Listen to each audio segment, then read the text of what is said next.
Famous ആണ്. നാളത്തെ എക്സാമിന് ചോദിക്കാൻ ചാൻസ് ഉള്ളത് ഒരു ക്വസ്റ്റ്യൻ ആണ് ഇതേ മുകളിൽ കാണുന്നത്. എന്താണ്? വിശേഷത ബത്താനെ വാലെ ശബ്ദ ചുൻകർ ലിഖേ. വിശേഷത പറയുന്ന ശബ്ദം എടുത്ത് എഴുതാൻ വേണ്ടിയിട്ടാണ് ചോദിച്ചിട്ടുള്ളത്.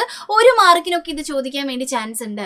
ഒന്നുമില്ല, എന്താണ് ഈ ഫൂൽ, സുന്ദർ ഫൂൽ എന്ന് പറയുന്ന സമയത്ത് എന്താണ്? സുന്ദരമായ പൂവ്. ഈ പൂവിനെ വിശേഷിപ്പിക്കാൻ വേണ്ടി ഇവിടെ ഉപയോഗിച്ചിട്ടുള്ള ശബ്ദം ഏതാണ്? സുന്ദർ എന്ന് പറയുന്നതാണ് അല്ലെ. അപ്പോൾ ഇങ്ങനെ ഒരു വാക്ക് തന്നിട്ട് അതിന് വിശേഷിപ്പിക്കുന്ന ശബ്ദം ഏതാണോ അതെടുത്ത് എഴുതാൻ വേണ്ടി മക്കളോട് ചോദിക്കും. അപ്പൊ നോക്കാം, ഓരോ സെന്റൻസ് ആയിട്ട് നമുക്ക് നോക്കാം, ഓരോ വാക്കുകളായിട്ട്. ഗീലി മിട്ടി എന്ന് വെച്ചെന്താണ്? മിട്ടി എന്താണ്?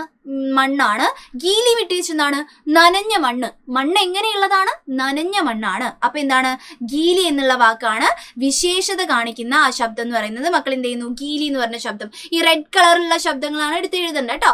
ഏത് വാക്കാണോ വിശേഷത സൂചിപ്പിക്കുന്നത് അതായിരിക്കും എടുത്ത് എഴുതേണ്ടത് കേട്ടോ. അപ്പൊ നനഞ്ഞ മിട്ടി, നനഞ്ഞ മണ്ണ് എന്ന് പറയുമ്പോൾ നനഞ്ഞ മണ്ണിനെ വിശേഷിപ്പിക്കാൻ വേണ്ടി ഉപയോഗിച്ച് നനഞ്ഞ എടുത്ത് എഴുതുന്നു.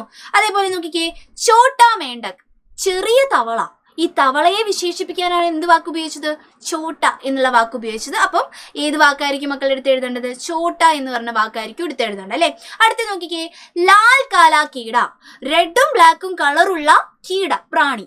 പ്രാണി എങ്ങനത്തെ പ്രാണിയാണ്? റെഡും ബ്ലാക്കും കളറുള്ള പ്രാണിയാണ്. പ്രാണിയുടെ വിശേഷതയാണ് ലാൽ കാല എന്ന് പറയുന്നത്. അപ്പൊ മക്കൾ എന്ത് ചെയ്യുന്നു?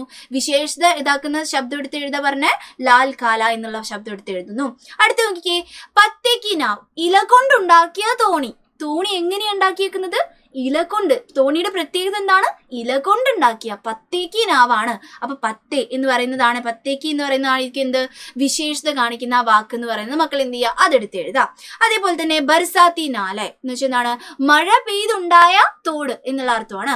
അപ്പൊ ഈ തോടിന്റെ വിശേഷിപ്പിക്കാൻ വേണ്ടിയിട്ട് നമ്മൾ ബർസാത്തി എന്നുള്ള വാക്ക് ഉപയോഗിച്ചത്. അപ്പൊ ബർസാത്തി എന്നുള്ള വാക്ക് മക്കൾ എടുത്ത് എഴുതുന്നു. അപ്പൊ ഇങ്ങനെ വിശേഷത ഉള്ള വാക്കുകൾ എടുത്ത് എഴുതാൻ പറയുന്ന സമയത്ത് മക്കള് ഏത് വാക്കാണോ വിശേഷിപ്പിക്കാൻ വേണ്ടി ഉപയോഗിച്ചത് അതെടുത്ത് എഴുതാനാണ് പറയുന്നത് കേട്ടോ. ഇങ്ങനത്തെ ക്വസ്റ്റ്യൻ നമ്മൾ ചോദിച്ചു കണ്ടിട്ടുണ്ട്. ഇങ്ങനെ വന്നിട്ടുണ്ടെങ്കിൽ തെറ്റിക്കാൻ പാടില്ല. നാളത്തെ എക്സാം നന്നായിട്ട് എഴുതിക്കോളാം. Bye bye.